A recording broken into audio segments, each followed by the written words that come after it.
वैदिक पर्सपेक्टिव के इस YouTube चैनल को सब्सक्राइब करें, वीडियो को लाइक व शेयर करें।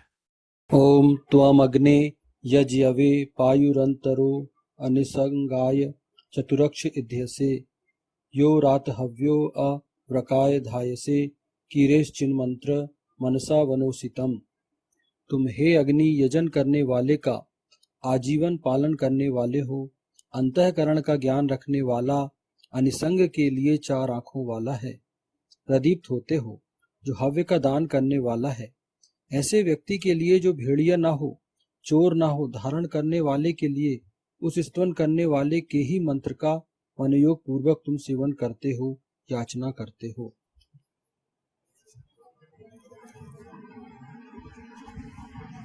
ये ऋग्वेद के प्रथम मंडल के 31वें सूक्त का 13वां मंत्र लिया गया है और इसके जो ऋषि हैं वो भगवान हिरण्यस्तुप आंगिरस हैं। प्रस्तुत सूक्त का देवता किंवा दिव्य विषय अग्नि प्रकाश की ओर ले जाने वाला है। छंद जो है इस मंत्र का जगती है और स्वर जो है इस मंत्र का निषाद है। तो आगे देखते हैं। तुम हे अग्नि यजन करने वाले का आजीवन पालन करने वाले हो।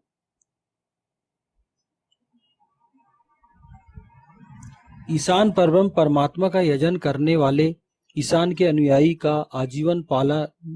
आजीवन पालन प्रकाश की ओर ले जाने वाले अग्नि और अग्नि नायक का प्रमुख कर्तव्य है।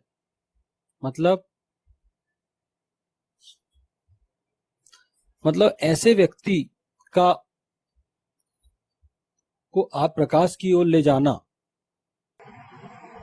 हाँ, जो ईशान का अनुयायी है और परमपिता परमेश्वर का यजन करता है, उसको आगे ले जाने का कार्य ईशान ने किसको सौंपा है? जो प्रकाश की ओर ले जाने वाले अग्रणी और अग्नि हैं और अग्रणी राजनायक हैं, इनका प्रमुख कर्तव्य बताया ईशान ने। क्यों? क्योंकि ईशान ने ये सृष्टि बनाई है, भोग के लिए बनाई है सृष्टि। ये दुनिया ईशान ने भोग के लिए बनाई है कि उसने अपने आगे उसने मनुष्य को जन्म दिया और कहा कि तुम जाओ, ये वेद तुमको मैं देता हूं, तुम्हारा शरीर है, ये वेद है, अब इसके माध्यम से तुम जो कर सकते हो सत्कर्म, जो जितना अच्छा कर सकते हो जाके करो। तो हम देखते हैं हमारे आसपास लोग जीवन जीते हैं, बहुत सारे लोग हैं, कोई अच्छा जीवन जीता है, कोई उतना अच्छा नहीं जी पाता, कोई बहुत सुख में जीता है, कोई सुख में नहीं जी पाता। लेकिन हम अगर उनके जीवन का अध्ययन करें सूक्ष्मता से तो हम पाएंगे कि उनके सुख अथवा दुख के पीछे अगर कोई कारण है तो वो स्वयं ही है। क्यों? क्योंकि यहाँ ईशान ने पहले ही कह दिया कि जो यजन करने वाले, मतलब सुंदर कर्म करने वाले हैं, यजन करने वाला जो व्यक्ति है, यज्ञवे पायु है, मतलब अच्छे कर्म करने वाला जो व्यक्ति है और ईशान का अनुयायी है, जो ईशान के परमपिता परमेश्वर के नियमों का पालन करता है, वो ऐसे व्यक्ति को यहां संबोधित किया गया कि जो ऐसा करेगा वो कभी अंधकार में रह ही नहीं सकता। क्यों? क्योंकि ईशान ने सृष्टि भोग के लिए बनाई है और उसके जो भी नियम है, उन नियमों का पालन जो भी व्यक्ति करेगा वो प्रकाश की ओर ही जाएगा, क्योंकि उसने नियम ही ऐसे बनाए। वो हमेशा कर्मों पर जोर देता है। ईशान कहता है कि आपको अपनी इंद्रियों को वश में करना है, प्लस आपको सत्कर्म करना है। आप किसके लिए अच्छे कर्म करें, यजन करें?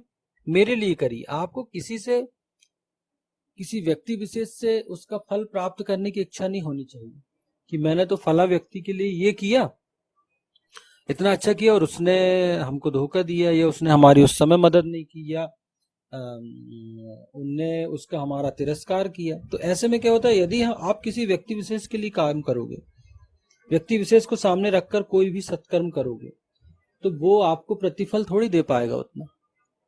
पता चला उसने आपका तिरस्कार किया या आपके उस चीज को स्वीकार ही नहीं किया कि आपने उसके लिए कुछ किया, तो आप नाराज हो गए, तो क्या आप सत्कर्म करना छोड़ दोगे? ये सत्कर्म करने का जो ईशान ने आदेश दिया वो स्वयं के उत्थान के लिए दिया। और ईशान कहता है कि मुझे सामने रखकर आप करो, मैं आपके सामने हूं, आप मुझे अपना सामने रखकर सत्कर्म करो, क्योंकि वो सत्कर्म आप मेरे लिए कर रहे हो।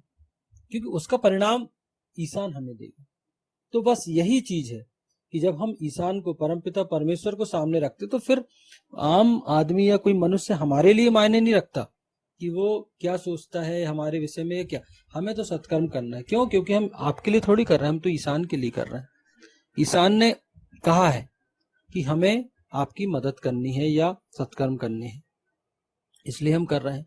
तो जो व्यक्ति सत्कर्म करेगा, ईशान के आज्ञा का पालन करेगा, सृष्टि के नियमों के अनुसार चलेगा, ईशान का यजन करेगा, वेद मंत्रों से अपने आप को अभिमंत्रित करके वेद मंत्रों का पाठ करेगा, वेदों को समझेगा और उन नियमों को समझकर अपने जीवन में परिवर्तन लाएगा, तो वो निश्चित तौर पर आगे बढ़ेगा। उसको आगे बढ़ने से कोई नहीं रोक सकता।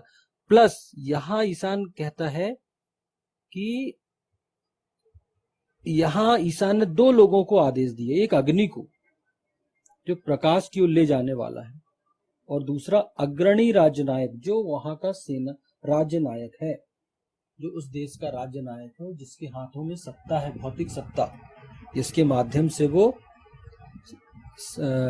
अब देश का संचालन करता है अथवा राज्य का संचालन करता है। उनको ये आदेश दिया गया कि जो ऐसे सुंदर कर्म करने वाले हैं, तुम इनका जो है ईशान के ऐसे अनुयायियों का आपको पालन करना है, आपको उनका पालन पोषण करना है। आपको एक ऐसे नियम अपने राज्य में स्थापित करने हैं कि जिससे सत्कर्मियों को अधिक लाभ हो। सत्कर्म करना, जो सत्कर्म करे तो ये होना चाहिए कि यार सत्कर्म करने पर हमें हम आगे बढ़ेंगे। तो आपको एक ऐसी स्थिति निर्मित करना है, ऐसे आपको नियम बनाने होंगे जिसके माध्यम से जो आम जन है वो सत्कर्म की ओर प्रेरित करें। और राजनायक को स्पष्ट निर्देश है कि आप जो सत्कर्म करने वाले हैं आजीवन उनका पालन करो, ऐसे लोगों को ज्यादा सुविधाएं पहुंचाओ। जैसे हम देखते हैं कि कोई विभाग है, जैसे रेलवे हो गया, सेना हो गई, ये क्या करते हैं, इनके जो कर्मचारी होते हैं, जैसे सेना का कोई कर्मचारी है, सैनिक है अथवा उस विभाग में डिपार्टमेंट में काम कर रहा है, तो उसके लिए सेना बहुत सारी सुविधाएं मुहैया कराती है। तो इसके अलावा देश की सरकार भी बहुत सारी सुविधाएं उनको मुहैया कराएगी। उनको आने जाने के लिए आरक्षण मिलेगा, तत्काल आरक्षण की सुविधा होगी। उनको जहां वो रहते हैं उनके लिए क्वार्टर्स होते हैं। उनके लिए एक विशेष कैंटीन होती है कि आप अपना सामान अगर वहां से खरीदेंगे तो उनको बहुत छूट मिलेगी। और आने जाने के लिए उनको पास की सुविधा होती है। बहुत सारी सुविधाएं देश उनको प्रदान करता है। क्यों? क्योंकि वो डायरेक्ट देश की रक्षा करते हैं, देश की सुरक्षा से जुड़े विभाग में वो कार्यरत है। तो देश का राजा का कर्तव्य, शासक का कर्तव्य है कि वो उनको सुविधाएं मुहैया कराए। तो उनको ऐसी सुविधाएं मुहैया कराता है। तो आप देखोगे जब वो आसपास हमारे होते तो उनको बहुत सारी सुविधाएं रहती हैं। वो बताते भी हैं कि हमको वहाँ भोजन की व्यवस्था है, रहने की व्यवस्था है, आने जाने पे विशेष अलाउंस मिलता है, ट्रेन में यात्रा करेंगे तो हमको पास की सुविधा है, कैंटीन है हमारे लिए कि अगर हमको कोई सामान खरीदना है परिवार के लिए, परिवार को के उपभोग के लिए, तो उनको विशेष छूट रियायत मिलती है, कुछ परसेंटेज सरकार देती है। क्यों? यही क्योंकि वो फ्रंट पे खड़े हैं और शासन ये मानती है कि ये देश के वीर सैनिक हैं और ये हमारे देश की डायरेक्ट रक्षा करते हैं दुश्मन से। वो ऐसे स्थान पर काम करते हैं, चुनौतीपूर्ण स्थान पर, जहां हमेशा उनको अपने जीवन का खतरा रहता है, या वो खतरों को सामने रखकर काम करते हैं बिना डरे। तो उनको शासन सुविधाएं मुहैया कराता है। आप रेलवे वालों को देखो, कोई बैंक वाला है, रेलवे वाला है, विशेष सुविधाएं इनको मिलती हैं। क्यों? क्योंकि वो उनके विभाग के कर्मचारी हैं ना।